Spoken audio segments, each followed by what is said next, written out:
For today's meditation, let us read from the Gospel according to Saint Luke, chapter 11, verses 5 to 8.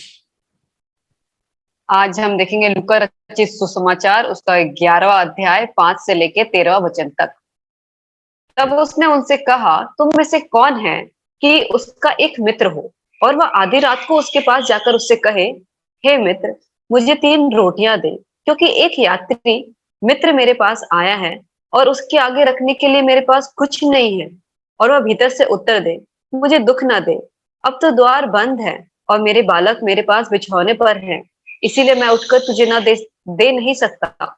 मैं तुमसे कहता हूँ, यदि उसका मित्र होने पर भी उसे उठकर ना दे, तो अभी उसके लज्जा छोड़कर मांगने के कारण उसे जितनी आवश्यकता हो उतनी उठकर देगा। और मैं तुमसे कहता हूँ कि मांगो तो तुम्हें दिया जाएगा, ढूंढो तो तुम पाओगे, खटखटाओ तो तुम्हारे लिए खोला जाएगा। क्योंकि जो कोई मांगता है उसे मिलता है, और जो ढूंढता है वो पाता है, और जो खटखटाता है उसके लिए खोला जाएगा। तुम में से ऐसा कौन पिता होगा कि जब उसका पुत्र रोटी मांगे तो उसे पत्थर दे, या मछली मांगे तो मछली के बदले उसे सांप दे, या अंडा मांगे तो उसे बिच्छू दे। अतः जब तुम बुरे होकर अपने बच्चों के लिए कि अच्छी वस्तुएं देना जानते हो, तो स्वर्गीय पिता अपने मांगने वाले को पवित्र आत्मा क्यों ना देगा। This is teaching of Jesus concerning prayer. और ये यीशु मसीह ने प्रार्थना के संबंध में ये शिक्षा दी थी। Jesus asked his disciples, who among you would have a friend and would go to him at midnight and ask him, friend, lend me 3 loaves. और तब यीशु ने कहा कि तुम में से कौन है जिसका एक मित्र हो, वो आधी रात को उसके पास जाए और उसे कहे, हे दोस्त, मुझे 3 रोटियां दे दे। Here the Heavenly Father is compared to the owner of a house sleeping.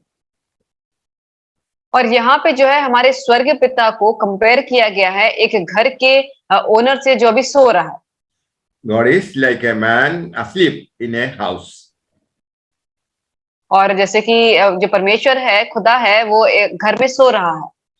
And a person approaches the householder for 3 pieces of bread to be given to one of his friends. और तभी एक व्यक्ति आता है और उस घर के ओनर से पूछता है कि उसे 3 रोटियां चाहिए अपने मित्र के लिए। And his friend was reluctant to awake. और उसका जो मित्र है वो उठना नहीं चाहता था, because it was midnight. क्योंकि ये बहुत ही आधी रात हो चुकी थी। And the house owner asked him not to trouble him. और तब उस घर के मालिक ने कहा कि तू मुझे दुख न दे। He said the door was already shut. और उसने कहा कि दरवाजा पहले ही बंद हो चुका है। And his children were with him in bed. और उसके बच्चे जो हैं उसके साथ बिछौने पे सो रहे हैं। He told him that he would not be able to rise up and give anything. और उसने कहा कि मैं अभी भी बिल्कुल योग्य नहीं हूँ कि मैं उठ के तुम्हें कुछ भी दे सकूं। Jesus told them that even though the house owner will not rise up and give anything because he is a friend, surely because of his shameless persistence, he would rise and give him what he needs. और यहाँ पे लिखा है कि ऐसा कि वो जो उस घर का जो मालिक है वो उठना नहीं चाहता था नींद से, बट फिर भी वो उसका मित्र है जो बिल्कुल भी लज्जा छोड़ के उससे मांग रहा है, तो उसके वास्ते वो उठकर उसे उतना दे देगा जितना उसे चाहिए। Because the person shamelessly persistent, he would rise up and give what he wants. और वो इसलिए उसको देगा क्योंकि वो अपने लज्जा को छोड़ के उसे लगातार उससे वो चीज मांग रहा है, इसीलिए वो उठ के उसको देगा। There is one difference between the sleeping house owner and God the Father. और यहाँ पे केवल एक ही फर्क है उस घर के मालिक का और हमारे स्वर्गीय पिता में। Our Heavenly Father is always awake. हमारा जो स्वर्गीय पिता है वो हमेशा जागा रहता है He is not sleeping, और वो कभी नहीं सोता है। always watching His children. वो हमेशा अपने बच्चों को देखता रहता है। But we have to awake God the Father, और लेकिन हमें जो है अपने स्वर्गीय पिता को जगाना है, because we have to ask Him what we want. और हमें जो है उससे मांगना पड़ेगा जो हमें चाहिए। God is aware of our situation, और परमेश्वर जानता है हमारे सिचुएशन के बारे में। but as His children, we are expected to ask Him in prayer. और लेकिन जैसे कि हम उसके बच्चे हैं, इसीलिए हमें ये होना चाहिए कि हम प्रार्थना में उससे मांगे। Here, the Father is sleeping, knowing all things. और यहाँ पे जो है पिता सो रहा है सारी चीजों को जानकर। The Father likes His children asking Him directly. और जो पिता है उसे बहुत पसंद होता है ये कि उसके बच्चे उससे डायरेक्ट उससे मांगे। And when we pray, we should pray for those things which are greatly in need. और हमें उन चीजों को मांगना चाहिए जिन्हें हम बहुत ही जरूरतमंद हो उन चीजों के। Don't ask for things to satisfy your desires. और आप ऐसी चीजों को ना मांगे जो आपके केवल डिजायर्स को ही पूरा करती रहे। So Jesus is ready to help us when we are in need. और यीशु मसीह जो है हमें मदद करने के लिए तैयार रहता है जब हम जरूरत में होते हैं तब। Sometimes there is delay in getting our needs fulfilled. और कुछ कभी कभी हमारी जो चीजें हम मांगते हैं उसमें हमें थोड़ा सा वक्त लग जाता है मिलने में। We may be waiting for a long period to get the answer for our prayers.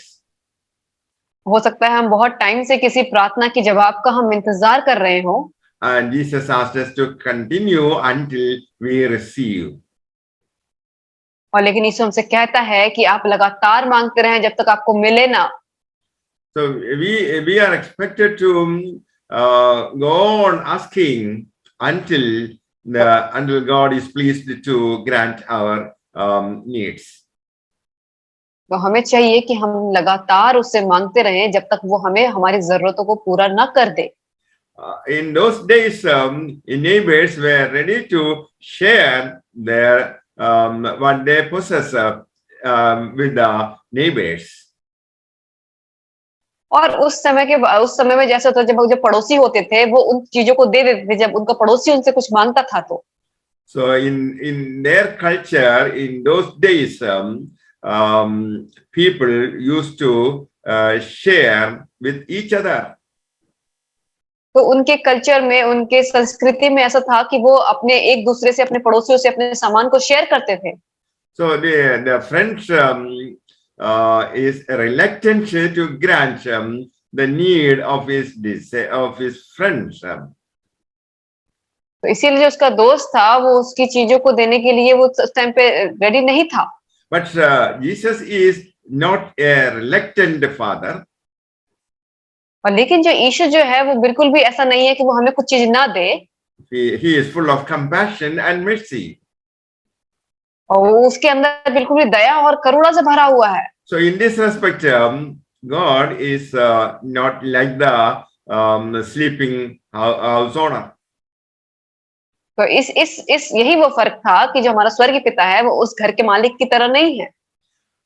Jesus opened the mercy seat for the people, for his children.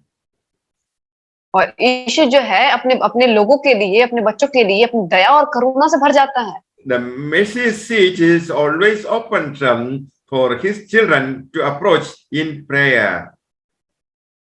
और उसकी जो दया की जो दया है वो हमेशा उसके बच्चों के लिए खुली रहती है जब वो प्रार्थना करते हैं।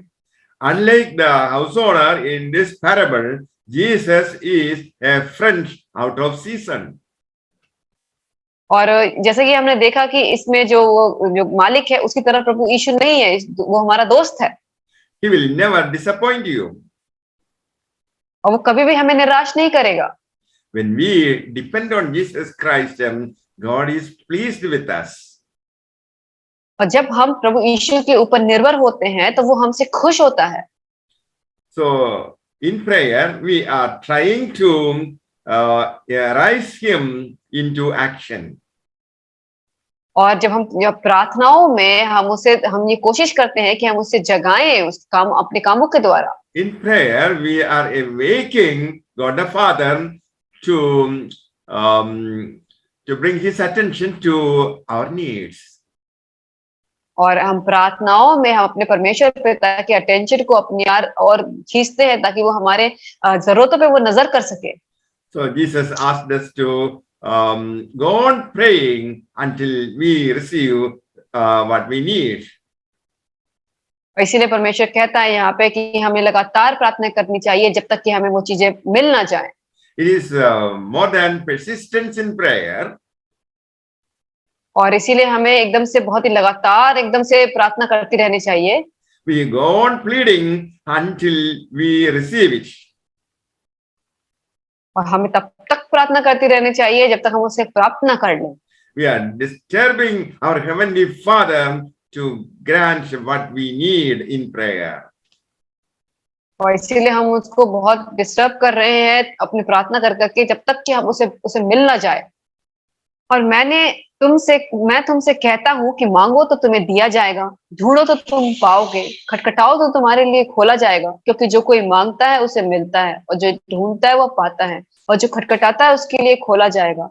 तुम में से ऐसा कौन पिता होगा कि जब उसका पुत्र रोटी मांगे तो उसे पत्थर दे, या मछली मांगे तो मछली के बदले उसे सांप दे, या अंडा मांगे तो उसे बिच्छू दे? अतः जब तुम बुरे होकर अपने बच्चों को अच्छी वस्तुएं देना जानते हो तो स्वर्गीय पिता अपने मांगने वाले को पवित्र आत्मा क्यों ना देगा। And Jesus is asking Jesus said them to ask and it shall be given to you. यीशु यहाँ पे कहता है कि तुम मांगो तो तुम्हें दिया जाएगा, Seek you shall find. और तुम ढूंढो तो तुम पाओगे, and keep knocking, it will be opened.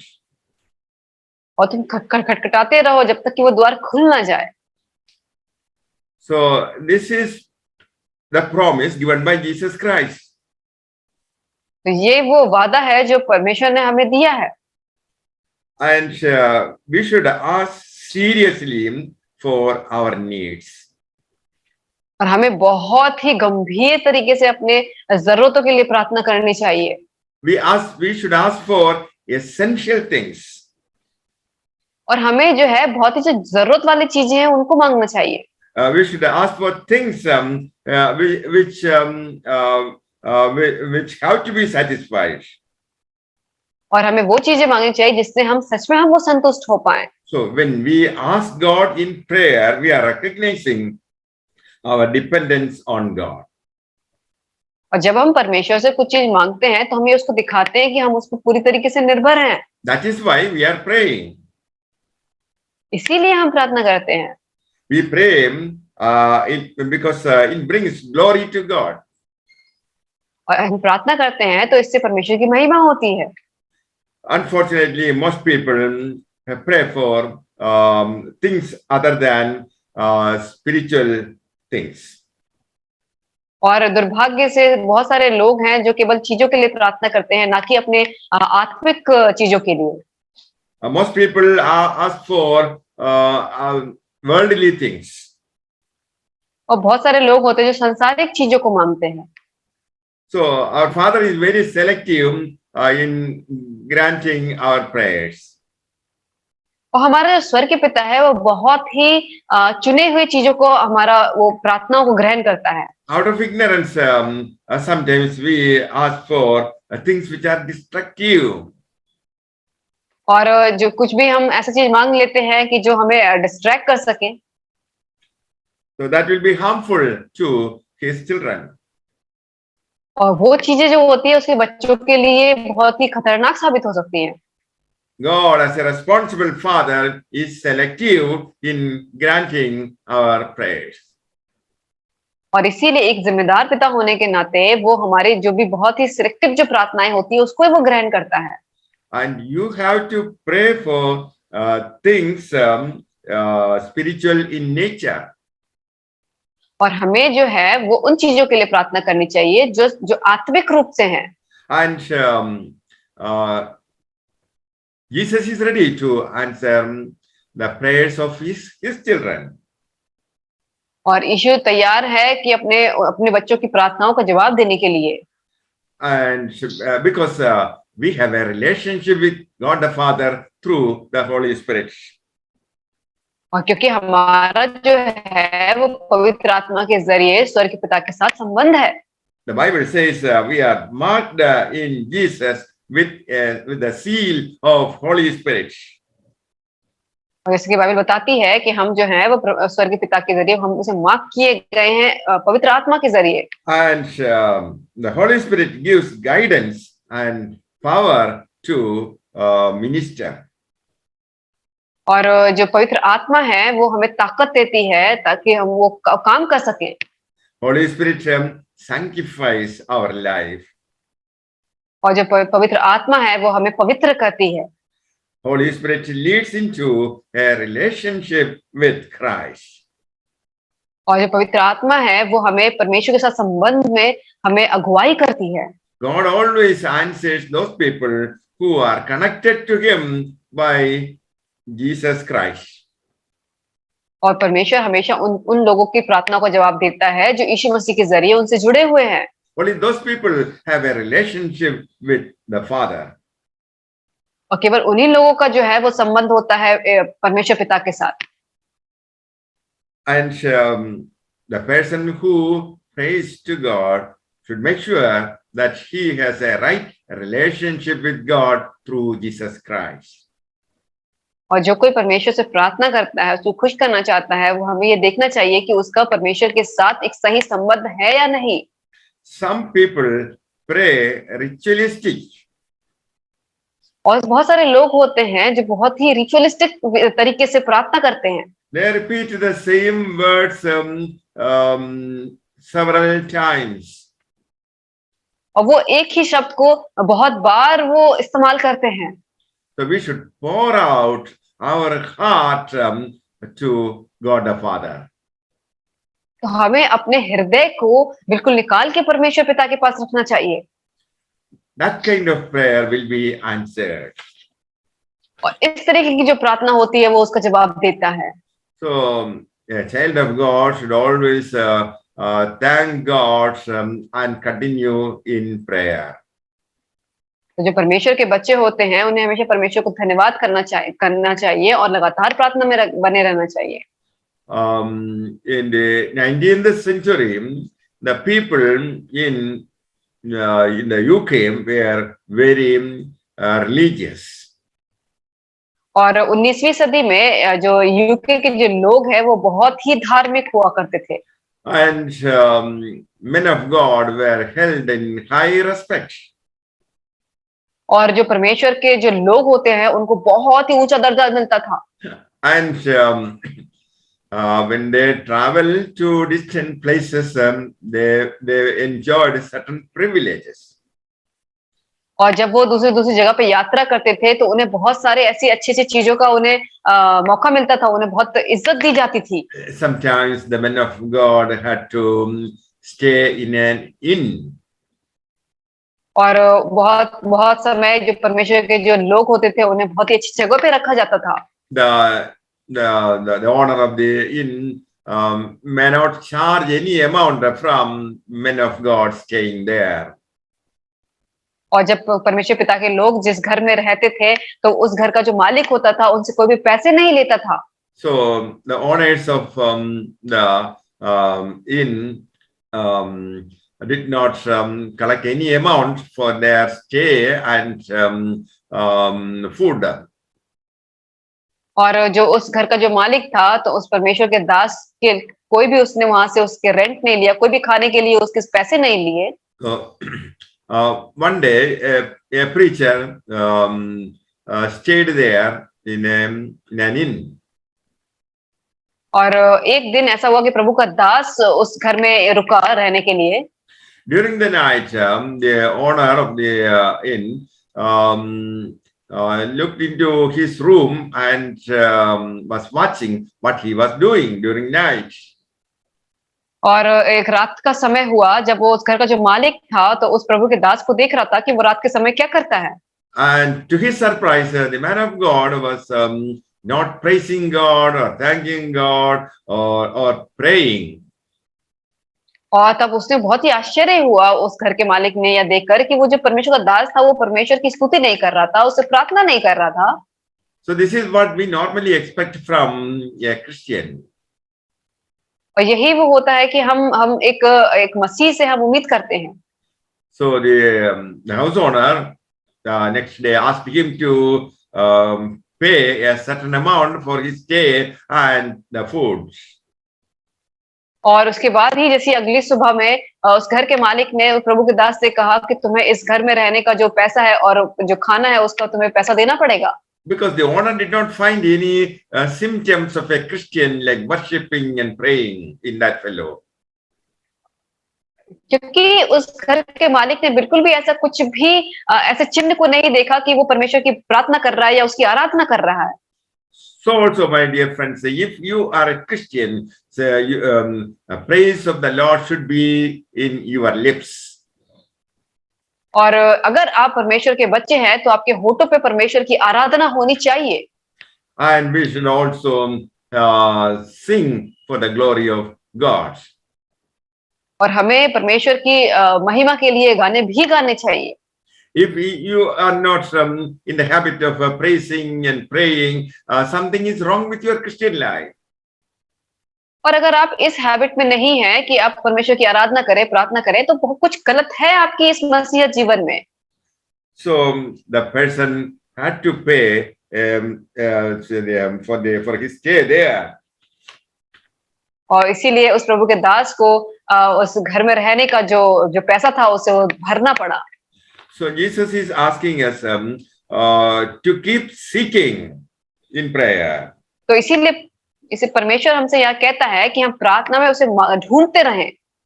And Jesus also told the disciples that the Heavenly Father knows what they want. और परमेश्वर पिता ने ये भी कहा कि स्वर्ग पिता जानता है कि तुम्हें किस चीज की जरूरत है। As sons of God, we have a right to ask whatever we need in prayer. और जैसे कि हम उसके बच्चे हैं तो हमें ये हक बनता है कि हम उसे प्रार्थना में मांगे हमें हमारी क्या जरूरतें हैं। So fathers are responsible persons. तो जो पिता जो होते हैं वो बहुत ही जिम्मेदार इंसान होते हैं। Even our earthly fathers are very particular to give good things to their children. तो जैसा हमारा जो संसारिक पिता जो होते हैं वो भी बहुत ही पर्टिकुलर होते हैं कि हमें तो अच्छी चीजें ही दें अपने बच्चों को। Some fathers may be wicked, still they know what is good for their children. और कुछ हो सकता है कुछ पिता जो हो वो खराब हो गलत हो लेकिन फिर भी वो अपने बच्चों के लिए कभी गलत नहीं सोचते। If a son asks for fish, the father will not give him a snake. और अगर कोई बच्चा अपने पिता से मछली मांगे तो उसका पिता उसे सांप नहीं देगा। See, the earthly father knows what is good for his son. और इसीलिए ये संसारिक पिता भी जानते हैं कि उसके बच्चों के लिए क्या सही है। If a son asks for egg, the earthly father will not give him a scorpion. और अगर एक संसारिक जो पुत्र है वो अपने पिता से मांगे कि अंडा मांगे तो उसे वो बिच्छू नहीं देगा। And our Father in heaven knows what is good for his children. तो हमारा जो स्वर्गीय पिता है वो जानता है कि हमारे बच्चों के लिए क्या सही है। The heavenly Father gives good gifts to his children. तो हमारा जो स्वर्ग के पिता है अपने बच्चों को बहुत ही अच्छे उपहार देता है। Verse 13. अतः जब तुम बुरे होकर अपने बच्चों को अच्छी वस्तुएं देना जानते हो तो स्वर्ग के पिता अपने मांगने वालों को पवित्र आत्मा क्यों ना देगा। So Jesus is saying about the importance of asking for Holy Spirit. तो यहाँ पे जो है यीशु मसीह बता रहा है कि पवित्र आत्मा मांगने का क्या महत्व है। So that is the most important requirement of a Christian. और यही जो है सबसे जरूरी जो चीज है एक मसीही जीवन में ये चीज है। If we have the Holy Spirit, we have the strength of God in our life. अगर हमारे पास पवित्र आत्मा है तो हमारे पास परमेश्वर की ताकत है हमारे जीवन में। That is the most important requirement of a Christian. और यही जो है वो सबसे ज्यादा जरूरतमंद जो चीज है वो एक मसीही जीवन की है। If we have Holy Spirit, we'll be able to lead a successful Christian life. अगर हमारे पास पवित्र आत्मा है तो हम ये एक बहुत ही सफलतापूर्वक एक मसीह जीवन को जी सकते हैं। And so Jesus asked us to seek the kingdom of God first, and everything shall be added. तभी परमेश्वर ने वचन में कहा है कि तुम पहले मेरे राज्य और पराक्रम की खोज करो, बाकी सारी वस्तुएं तुम्हें मिल जाएंगी। Unfortunately, most people are asking for earthly things, worldly things, perishable things. और बहुत सारे लोग ऐसे होते हैं दुर्भाग्य से जो केवल संसारिक चीजों को मांगते हैं, वो सारी चीजें मांगते हैं जो एक दिन खत्म हो जाएंगी। See, Holy Spirit leads us to eternity. और जो पवित्र आत्मा होती है वो हमें अनंत जीवन की ओर लेकर जाती है। And through the Holy Spirit, we have a right relationship with God the Father. और पवित्र आत्मा के जरिए ही हमारे पास ये हक होता है कि हम अपने परमेश्वर पिता के साथ एक सही संबंध बना सकें। We are receiving the life of Jesus Christ in our life. और हम जो है वो परमेश्वर पिता के जीवन को अपने जीवन में ग्रहण करते हैं। So when we pray for Holy Spirit, and God grants us, we will be fulfilled in our life. और जब हम परमेश्वर पिता से पवित्र आत्मा की प्रार्थना करते हैं या कुछ भी मांगते हैं तो हमारे जीवन में वो पूरी करता है। We will always be able to rejoice in God. Once we receive Holy Spirit, we have peace and joy. और जब हम पवित्र आत्मा ग्रहण कर लेते हैं तो हमारे जीवन में शांति होती है, आनंद होता है। And all other material things will be added. और जितनी भी सांसारिक चीजें होती हैं उसके साथ वो मिल जाती हैं। So that is the priority in prayer according to Jesus Christ. और यही है कि प्रार्थना की क्या महत्व है यीशु मसीह के जरिए। So when we receive the Holy Spirit, the Holy Spirit will also give various gifts. और जब हमें पवित्र आत्मा मिलती है तो पवित्र आत्मा हमें और भी उपहार को देती है। So we should pray for infilling of the Holy Spirit, the word of knowledge. और इसीलिए हमें प्रार्थना करते रहना चाहिए पवित्र आत्मा के लिए, उस बुद्धि ज्ञान के लिए। The word of knowledge is one gift. और जैसे कि जो ज्ञान और बुद्धि होती है वो एक तोहफा है। Word of wisdom is another gift of the Holy Spirit. और पवित्र आत्मा का दूसरा ये जो तोहफा है वो है कि बुद्धि का ज्ञान। Faith is another gift of the Holy Spirit. विश्वास जो है वो एक दूसरा तोहफा है पवित्र आत्मा का। Gifts of healing is another gift. चंगाई करने वाला जो एक आत्मा है वो भी एक तोहफा है। Operations of works of power is another gift. और उस ताकत के जरिए जो बहुत सारे काम होते हैं वो भी एक तोहफा है।